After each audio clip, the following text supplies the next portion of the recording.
Bien, donc abordons dans cette nouvelle session deux éléments. Tout d'abord, l'IoT.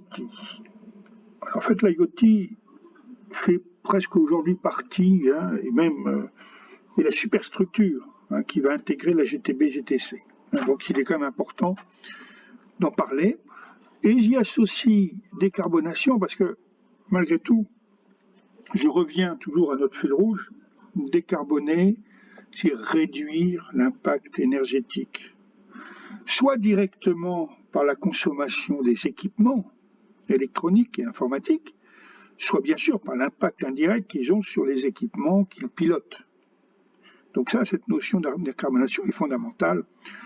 Là encore, certains me diraient, mais monsieur, le coût, bien sûr, les aspects financiers ne sont pas du tout négligeables, et forcément, un gain d'énergie, c'est la plupart du temps, en tout cas, c'est un gain financier en termes d'exploitation.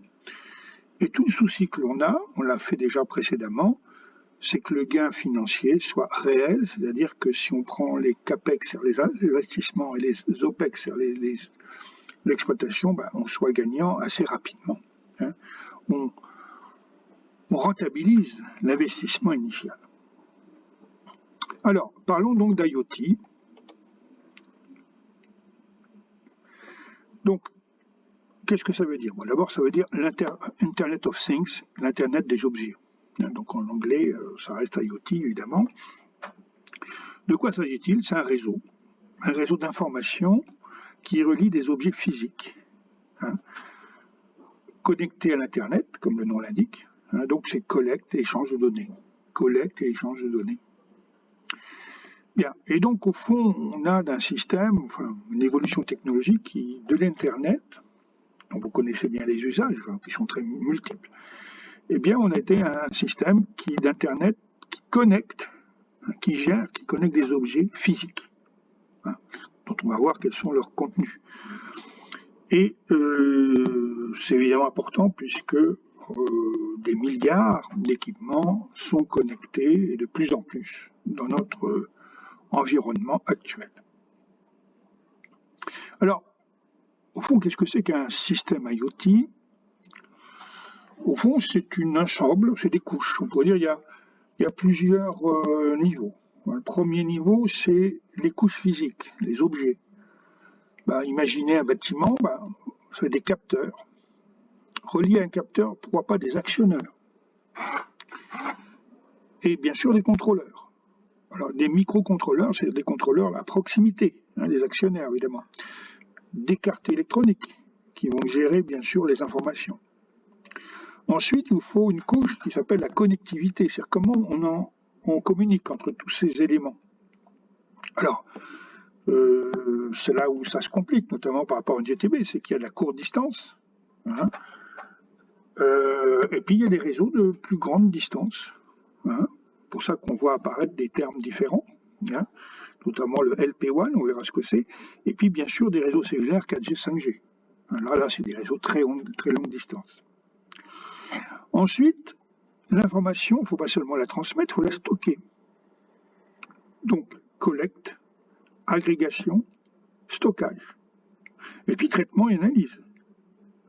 On ne va pas récolter de l'information sans la traiter évidemment. Et puis la quatrième couche, pourrait-on dire, c'est ce qu'on va faire de ces données. Donc on va essayer de les visualiser pour le pilotage, pour aider, c'est une aide au pilotage, une aide au contrôle. On va mettre de l'intelligence artificielle de plus en plus. Et bien sûr, la fonction, évidemment, une des fonctions basiques, c'est les alertes et l'automatisation du pilotage. Alors, c'est pour ça que la deuxième partie de cette cours, cette session, sera dédiée malgré tout à l'intelligence artificielle. Alors, je ne vais pas faire un cours d'intelligence artificielle, mais je vais quand même mettre quelques éléments informatifs sur les problèmes d'énergétique des dispositifs d'intelligence artificielle.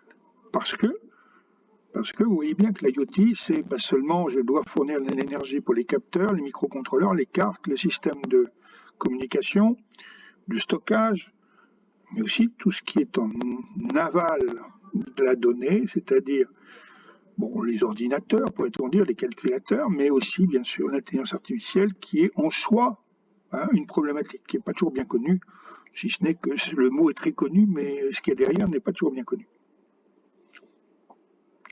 Alors, on parle de capteurs, première couche. Qu'est-ce qu'on a comme capteur dans nos applications courantes? Énergétique, évidemment. Wattmètre, alors, transformateur de courant, c'est-à-dire je transforme, c'est un élément important pour certains wattmètres, hein, notamment des courants de forte intensité, des analyseurs de qualité de l'énergie, notamment de courant, hein, et ça c'est une détection, un monitoring en temps réel des consommations, des puissances appelées, éventuellement des surconsommations. Donc ça c'est l'énergétique. On pourrait, alors en parallèle, hein, je vais passer directement au processus. Alors processus industriel, ça peut être aussi le bâtiment, attention. Tous les éléments de mesure de débit et de flux, hein, débitmètre, niveau, pression, vide, j'aurais pu mettre température évidemment. Hein. Alors l'environnementaux, ça veut dire quoi? La qualité de l'air, mais c'est aussi le confort. Hein. Ça peut être le confort. Donc qualité de l'air intérieur ou extérieur. Hein.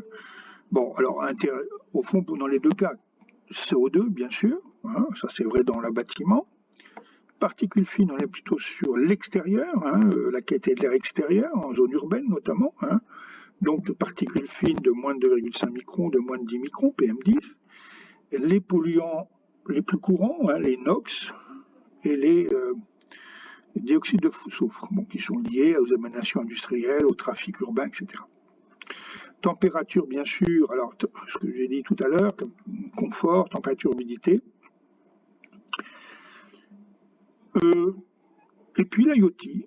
Alors l'IoT va être utilisé notamment pour des capteurs sans fil qui sont autonomes, et puis éventuellement des capteurs mobiles. Hein. Notamment, on peut penser à ça sur des transports, par exemple, hein, pour suivre une flotte de véhicules. Et puis, ça peut être aussi des accéléromètres, donc c'est des mesures plus spécifiques, notamment qui sont là pour identifier les modes de vibration de tel ou tel équipement. Important pour la maintenance prédictive. Alors, si je résume quelques éléments importants, les wattmètres, donc c'est des kilowattheures si c'est la mesure d'énergie, ou kilowatts c'est la puissance. Le CO2, c'est les ppm, parties par million, hein, ça permet de gérer la ventilation, le renouveleur d'air. Les débitmètres, hein, en mètres cubes par heure, c'est gestion des flux, donc réduction éventuelle des gaspillages. Température, humidité, bien sûr, c'est le confort, et tout ce qui est GPS, kilomètres, vitesse, etc. Bon, optimisation de la flotte de véhicules, hein, de l'entreprise. Un exemple tout bête, on pourrait dire, enfin assez basique, c'est le thermostat. Alors j'emprunte un thermostat que Google développe. Bon, au moins vous connaissez Google. Et alors, quelles sont les caractéristiques? Il mesure plusieurs choses. Hein. Vous voyez, c'est un petit boîtier, on pourrait dire un petit boîtier qu'on met dans une pièce. Hein. Alors qu'est-ce qu'il mesure? Au fond, il mesure humidité, température, proximité, lumière ambiante. Capteur de mouvement, hein, donc capteur d'ambiance, on a vu humidité, température, proximité, c'est capteur de mouvement. Hein. Lumière ambiante aussi. Ok. Dans certains cas, ils mettent des sons, un capteur de son et de bruit. Ok. Bien. Alors, pourquoi on met ce type d'appareil? C'est quand même impact énergétique ou impact carbone, qui est pas très loin, hein, assez proche. Donc mieux gérer les systèmes consommateurs, hein. On parle d'humidité, de température, on pense évidemment aux systèmes de ventilation, de climatisation, de chauffage. Ça peut surtout, il y a une intelligence artificielle qui est embarquée, donc une optimisation. Et puis bien sûr, ça peut vous aider à assurer une maintenance, et là vous voyez, une maintenance prédictive du système HVAC. Ok? Et non plus corrective, préventive, non la prédictive. C'est qu'en fait l'intelligence fait en sorte que on vous prévient qu'il y a un défaut qui se présente, et pourquoi pas on vous donne un premier diagnostic. Alors, si on rentre un peu plus dans le détail, si on regarde l'objet, au fond, il y a l'interface, il y a l'indicateur LED, alors la connectivité, beaucoup sur le Wi-Fi, voire, pourquoi pas, l'Ethernet. Les capteurs sont normalement visibles. Et puis leur fonctionnalité, température, programmation horaire, détection de présence, apprentissage automatique, vous voyez, c'est des fonctionnalités importantes. Avec température, mais pas d'humidité, oui. Alors je vérifie, si, effectivement, capteur de température, je ne vais pas vous faire un cours de capteur, de métrologie, mais vous voyez, terme-distance, ok, capteur d'humidité, c'est un capteur capacitif, donc il est là, bien sûr, pour identifier la qualité du confort. Détection de présence, c'est notamment pour piloter l'éclairage, ou même le chauffage ou la climatisation dans la pièce considérée. Alors, connectivité, oui, on l'a déjà dit, Wi-Fi. Effectivement, c'est un système Wi-Fi qui a été choisi, qui communique, donc permet de faire communiquer le dispositif, notamment un cloud. Un processeur, vous voyez qu'il y a effectivement un processeur qui intègre un algorithme, et puis bien sûr une alimentation électrique qui est sous cordon ou sous batterie. Donc si on résume, notamment une suite d'informations. Capteur température fournit une information au microcontrôleur qui amène un traitement local. Ça peut être une vanne qui se ferme, ou qui s'ouvre, par exemple, localement, mais qui transmet aussi une information au cloud, qui utilise, qui est en connexion avec des algorithmes d'intelligence artificielle, qui permet de commander le système de chauffage qui est en amont de façon plus intelligente. Ensuite, bien sûr, toutes ces informations sont envoyées à un poste de pilotage et à des calculs d'économie d'énergie. Bien alors, quels sont les genres d'exigences techniques qu'on peut exiger d'un système IoT, les systèmes que je présentais, qui est le système le plus simple, c'est l'autonomie énergétique, notamment lorsqu'on est sur des batteries. Alors, c'est le problème de couverture, c'est-à-dire que l'information qui est émise, par le capteur, par exemple, à quelle distance il va pouvoir être capté. Alors ça peut se poser, notamment pour un bâtiment, on peut l'identifier, mais parfois on a besoin de réseaux qui vont au niveau de l'urbain ou du périurbain, ou de zones rurales qui sont encore plus dispersées. Il y a des éléments économiques sur lesquels je ne reviendrai pas. Il y a des difficultés parfois à pénétrer des zones qui sont difficiles d'accès au niveau de la communication, la transmission de données. On a tous vécu ça, le Wi-Fi qui n'a pas dans telle pièce parce que, grosso modo, il y a un mur trop épais, par exemple. Et puis, il faut bien sûr avoir un très bon niveau de taux de transmission, notamment pour les données critiques. Alors, quel est le type de réseau qu'on met en œuvre? On met souvent ce qu'on appelle le Low Power Wide Area Networks, ou LPWAN. En fait, c'est un réseau utilisé largement dans l'Internet des objets, et donc qui permet de transférer des informations de machine à machine. Ok, comme on va le voir. Alors, on va voir que la problématique d'un réseau, d'un modèle de communication, c'est d'avoir la portée suffisante. Donc les réseaux sans fil, les réseaux Wi-Fi que vous connaissez, ils ont des portées assez limitées, donc ça peut être un problème. Et puis les réseaux cellulaires, les 4G, les 5G, bien sûr c'est beaucoup plus large, mais c'est quand même plus compliqué à gérer. Donc l'idée c'est de répondre au contexte IoT, c'est-à-dire un grand nombre d'objets, de longue portée, quelques kilomètres, petite quantité d'informations, on ne traite pas forcément d'une quantité majeure d'informations, petite. Il faut faible consommation d'énergie électrique pour avoir une autonomie importante des dispositifs électriques. Bon. Alors, si on regarde un petit peu à quoi ressemble un LP1, hein, c'est en fait un réseau de communication. Donc ça commence par, au fond, on pourrait dire les capteurs. C'est pas que des capteurs, attention, mais c'est des éléments communicants, ce sont des objets, des objets qui vont transmettre l'information et qui vont recevoir l'information d'une passerelle, ou un gateway si vous voulez, une passerelle qui va être, mettons, centralisée sur un bâtiment, ou sur des parties de bâtiment, ça dépend de la taille du bâtiment. C'est des ondes radioélectriques. Alors,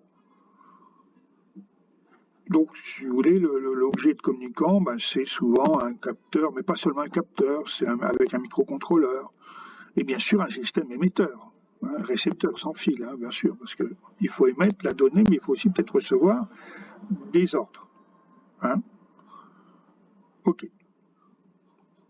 Alors, les réseaux, voilà, le LP1 c'est une chose, mais ça ne définit pas le langage de communication, le mode de communication, la modulation plus précisément. On va voir ce que c'est. Bon, les bandes d'émission, vous voyez, voilà, les fréquences sont identifiées, c'est bien. Les débits, c'est la capacité de transférer de la donnée. Alors, vous voyez, c'est par des bits par seconde. Ok. Alors bien sûr, vous voyez, suivant le modèle, évidemment, vous avez des débits plus importants. Les portées, alors vous voyez, les portées sont un peu, bon, on est autour de 10 km. C'est qu'on est sur un petit quartier. On peut aller jusqu'au quartier. D'accord. Bon, il y a que des cas où on a 50 km, mais c'est très favorable. On verra que c'est des zones où il y a peu de perturbations, peu d'obstacles. Alors, il y a ce qu'on appelle un MAC, c'est des règles de communication. C'est ce qui permet le modèle, c'est le protocole qui gère le trafic d'informations. Bon, la typologie, on va voir. Qu'est-ce que c'est? Typologie, c'est qu'on a en étoile. Une étoile, ça veut dire qu'il y a un centre, ce qu'on revient ici. Il y a un centre, et puis là, on communique avec un ensemble d'objets qui sont répartis, entre guillemets, autour de la passerelle, autour du gateway. Bon. Il y a la partie de chiffrement qui peut éventuellement être intégrée. Juste pour dire, de l'autre côté de la passerelle, parce que là on a passé passerelle entre objet et passerelle, mais de l'autre côté, on peut imaginer qu'il y a plusieurs passerelles, mettons plusieurs bâtiments qui chacun est équipé d'une passerelle, qui transfèrent de la donnée sur un réseau ou intermédiaire, stockent les données sur un cloud, et interfacés avec des PC, des dispositifs, on peut visualiser le fonctionnement du dispositif, par exemple. Alors, modulation, on a vu que dans ce tableau, il y a le terme de modulation. Alors, qu'est-ce qu'on entend par modulation? En fait, c'est la base de la communication. C'est-à-dire, on a vu que c'était une onde radio, une onde radio qui est une onde porteuse. Et c'est cette onde porteuse qui va renfermer les informations et les transférer, bien sûr, de l'émetteur au récepteur. Alors, c'est quoi une onde radio? C'est une onde classique, une onde sonore, bien sûr, avec des fréquences dont on a vu les valeurs tout à l'heure. Donc, une fréquence unique. Ok. Alors, comment on module cette fréquence, cette onde radio? On modifie l'amplitude, par exemple, et c'est cette modulation qui transfère le message. Donc il y a un modulateur, c'est celui qui transfère, qui génère l'information, et puis un démodulateur qui est de l'autre côté du dispositif, qui donc traduit l'information qu'il reçoit. Alors pourquoi c'est important? Parce que c'est le problème de la transmission de données sur des distances relativement longues. Attention, relativement longues. Et on sait bien que l'impulsion électrique ne suffit pas. Donc, on utilise une onde radio à haute fréquence. Hein, donc, ça permet une onde fréquence, ça peut aller sur plusieurs kilomètres. Et vous voyez, donc, voilà, différentes valeurs en mégahertz en Europe. Et ça, bon. Voilà. Et donc, le système de modulation, ça permet que plusieurs appareils communiquent en même temps, donc travaillent sur les ondes radio sans interférer. Hein. Et puis surtout, il y a un aspect qui n'est pas négligeable, c'est que la façon de moduler définit non seulement la qualité du signal, le débit, bien sûr, on a vu les débits, hein, c'est important, mais aussi la consommation électrique, hein, la consommation énergétique. Alors, vous voyez, donc le choix d'un dispositif, d'un système de communication, comme le LP1, ça ne justifie pas un débit de données suffisant. Il faut que la portée soit suffisamment importante, hein, qui correspond aux besoins, hein, on va voir qu'est-ce que ça veut dire, que ça consomme raisonnablement, hein, et il faut bien savoir que c'est une évidence, plus le débit de données est important, plus la portée est courte et la consommation est forte. Et à l'inverse, plus le débit est faible, plus la portée est longue et la consommation est faible. Ok ? Alors, on voit bien que vous avez plutôt l'habitude, par exemple, à la maison, on a le Wi-Fi. Mais le Wi-fi, il sert à quoi? Il sert à transférer des flux vidéo, par exemple. Des bits très élevés, mais sur une courte portée. Nous, dans le cas d'un IoT, on n'a pas besoin de données aussi denses que ce que le Wi-Fi peut gérer. Par contre, on a besoin qu'il aille plus loin. Donc, on veut une modulation, un LP1. Hein. Alors, LP1, ça veut dire quoi, hein? Je le redis. LP1, excusez-moi, LP1. Alors, attendez, on l'a défini, Low Power Wide Area Network. D'accord? Faible puissance, mais sur une large wide area, sur une large distance, une grande distance. Ok, alors il y a plusieurs protocoles, hein, on l'a vu. Hein, voilà, Sigfox, LoRaWAN, bon, qui vont se distinguer, hein, comme vous avez vu, sur le débit acceptable. Il y en a des très faibles débits, des très forts débits. Vous voyez, il y en a qui ont des porteurs. Les portées ne sont pas très différentes, mais par contre, il y en a qui acceptent des quantités d'octets, de kilo-octets très importantes. Bon. Ok. Donc, prenons par exemple un cas concret de bâtiment. Hein. Bon, alors qu'est-ce qu'on veut faire dans un bâtiment? Quel genre de formation on veut capter? Comment on veut les transmettre? Donc capter déjà. On veut faire de la mesurage, un comptage de l'eau, de l'électricité, du gaz. Ceci, c'est pas forcément des fréquences extraordinaires. Hein, vous voyez, allez, mettons une fois toutes les heures, c'est suffisant, c'est même redondant. Forte autonomie, et puis souvent, on aime bien que ça soit, c'est pas seulement un bâtiment, ça peut être plusieurs bâtiments. En tout cas, on doit gérer une communication sur un environnement qui n'est pas très favorable, hein, où il y a beaucoup d'obstacles à la transmission de l'onde porteuse. On peut aussi avoir envie de suivre la qualité de l'air. Bon, je ne vais pas revenir dessus. Là, bon, un peu plus fréquemment. Pourquoi un peu plus fréquemment? Parce que les variations sont plus fréquentes. Hein. Les fluctuations de quantité de CO2 dans une pièce sont très variables. Hein. Bon. Et puis, l'optimisation énergétique, donc tout ce qui concerne température, humidité, etc. La gestion de l'occupation des locaux, par exemple, aussi, ça fait pas partie de ça. Fréquence aussi, c'est fréquence, ça change très rapidement. Et bon, les portées, c'est un peu plus réduit. Hein. Bon. Alors, comment on gère ça, hein? Comment toutes les informations sont gérées? On fait tout dépend. Hein, quel est le mode le langage qu'on va, ou la modulation qu'on va privilégier? Bon, regardez, monitoring. Alors rappelez-vous, hein, les paramètres, c'est fréquence, enfin débit, fréquence, portée et impact énergétique, coût énergétique. Donc par exemple, qualité de l'air et bruit. On veut de l'autonomie, bon, bien sûr un problème de coût réduit, puis des quantités de données assez faibles. Donc le choix peut-être sur LoRaWAN ou sur Sigfox, ou alors par exemple le comptage énergétique. Là encore, est-ce qu'il y a vraiment des choses? Fiabilité, ça c'est important. Vous voyez, j'ajoute la fiabilité. Donc on retrouve LoRaWAN, celui-là également il est pas mal. Maintenant, si on veut gérer des flottes, donc des véhicules automobiles, on voit bien que là c'est un peu différent, c'est mobile, il faut des mises à jour de position, donc il faut une fréquence d'acquisition assez importante. Des données qui sont plutôt modérées et importantes. Et vous voyez, on vous préconise des modulations. Puis le bâtiment, on pourrait dire plutôt, c'est ça qui m'intéresse, GTB, HVAC, des données fréquentes, température, humidité, ça veut varier très rapidement.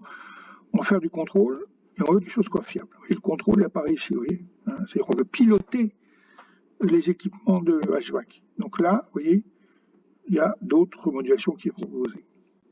OK.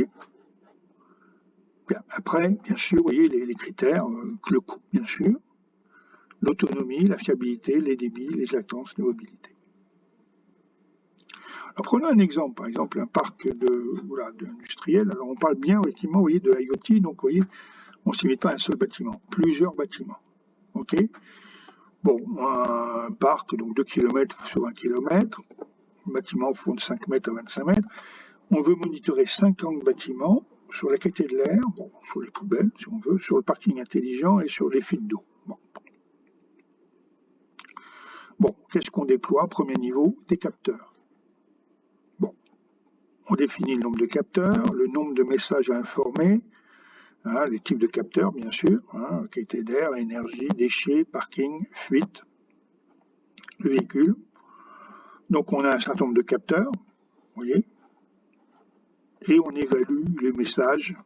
Donc ça c'est le débit, à 15 000 messages par jour. Ok, on fait une fréquence de messages. Bon, il y a 100 capteurs, il y a un message tous les 15 minutes, ça fait 4 messages par heure, ça fait 96 messages à l'heure par capteur, vous voyez, donc ça fait déjà 10 000, presque 10 000 messages rien que pour les capteurs énergie. Bon, il suffit, c'est pas très compliqué, d'évaluer le nombre de messages à transporter. Donc le débit. Comment on va couvrir tout ça? Alors, je rappelle un réseau, les objets, la passerelle ou gateway, et puis plus loin, le cloud, les utilisateurs qui surveillent, d'accord? Donc, alors, on a choisi une fréquence, je pense qu'on est en Europe, c'est 868 MHz. On a choisi une puissance d'émission, 14 dB. La sensibilité de la réception, donc on va avoir un minimum de puissance pour détecter l'information. On a des antennes qui ont une certaine hauteur. Et donc, vous imaginez, vous voyez, là, on est sur cette antenne-là, sur cette passerelle. Il va falloir que l'information soit transmise jusqu'au utilisateur. Alors, il y a une formule qui permet d'identifier la réduction du niveau de signal, qui est cette expression-là. Bon, peu importe, Okumara Arata, donc qui définit que la perte de propagation dépend de quoi? De F, la fréquence d'émission, bon là elle est figée. HB, c'est quoi? La hauteur de l'émetteur, l'antenne, qui est sur le toit, au toit. HR, la hauteur des petits éléments, ici, 2 mètres. Bon, ici, on a mis 20 mètres pour l'antenne. HB à nouveau, c'est la hauteur du gateway. Et puis là, c'est la distance. Distance en kilomètres. Donc, bien sûr, plus on s'éloigne de la gateway, de la passerelle, plus le message est réduit en intensité. Donc, on a une perte. Il faut vérifier qu'elle est acceptable pour qu'elle soit bien détectée par les dispositifs. Voilà. Alors les portées en général sur ce dispositif, avec un déploiement LoRaWAN, ça a été calculé, à peu près, vous voyez, zone urbaine dense, 1,1 à 2 km. Vous voyez, bon, 4 km en zone industrielle. Okay. Alors, pour dimensionner le réseau, on a compris que, on se dit, voilà, on dit qu'une passerelle ou un gateway, c'est 10 000 messages par jour. Bon, tout à l'heure, on avait, je crois, 15 000 messages. On peut mettre que des gateways. Bon, on en met 3, on peut mettre en 3 pour qu'il y ait quand même des redondances. On va mettre ces gateways, donc ces passerelles, là, on va les mettre en hauteur. Et là, on fait en sorte qu'il y ait une couverture, c'est qu'en fait, il y a 2 gateways peuvent capter les mêmes capteurs éventuellement. Pas tous, mais bon, on peut avoir une zone de réception qui soit commune, partiellement commune. Et puis voilà ce que propose, donc vous voyez, il y a 4 zones qui sont caractérisées par 4 passerelles. Bâtiment administratif, où est-ce qu'on le positionne, à quelle hauteur, quelle est la couverture auquel on peut s'attendre, on peut utiliser la méthode de calcul tout à l'heure, et quel est le nombre de capteurs que je vais pouvoir couvrir. Ok. J'ai un autre élément, un peu positionné un peu différemment, avec une couverture légèrement différente, un nombre de capteurs identifiés, et puis j'ai une usine, bon, pareil, on va positionner différemment, et donc tout là encore, la couverture, là, donc il faut faire en sorte que tous mes capteurs soient identifiés par ma gateway. Vous voyez, les capteurs, la gateway, donc voilà le rayon de couverture. Et puis, j'ai une dernière, qui est plutôt liée à la sécurité. Bon, si on fait ça, comment on installe 1, puis 2, puis 3 gateways, on déploie les capteurs, on met en service, vous voyez, sur un mois, 5 semaines, et voilà un peu les budgets auxquels on peut s'attendre. Ok. Donc, pour résumer, quand on réfléchit à un déploiement d'un réseau, on regarde le site, notamment on prend en compte les risques d'obstacles qui vont limiter la portée de notre gateway. Bien sûr, il faut valider les obligations réglementaires, faire des tests, sélectionner les équipements qui sont certifiés, protéger vos équipements, vérifier les autres modes de connexion, et puis assurer un plan de maintenance préventif. Bon, vous voyez, le résumé, ça s'est résumé à 3 plus 1, 3 gateways plus 1 de redondant, c'est le fameux 4e, si vous vous souvenez bien, réserve, backup, bon, ça peut toujours être nécessaire au cas où,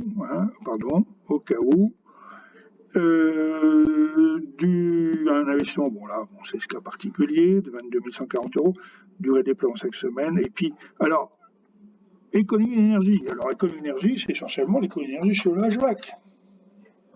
Sur quoi? On va piloter les centrales de traitement d'air, les groupes de froid, la lumière. Donc ça, c'est une analyse qu'il faudra faire. On ne l'a pas faite ici. Mais il est sûr que le retour sur investissement va dépendre beaucoup des économies qu'on peut attendre de ce type de travail. Voilà un petit peu ce que je voulais vous dire sur l'IoT. Alors c'est peut-être un peu bref, mais le but, notre objet n'est pas l'IoT en tant que tel, attention, mais l'important, vous compreniez, positionnement de la GTB, la GTC par rapport à l'IoT. On pourrait dire au fond, la GTB, en fait, c'est une petite IoT. GTB, c'est pas forcément pour aller au-delà du bâtiment où vous soyez géré, c'est possible. Bon, donc on verra bien sûr plus en détail ce que c'est que la GTB. Ok. Je vous remercie et je vous dis, alors au cours suivant, qui va être dans la même session et qui va aborder le problème de l'IA.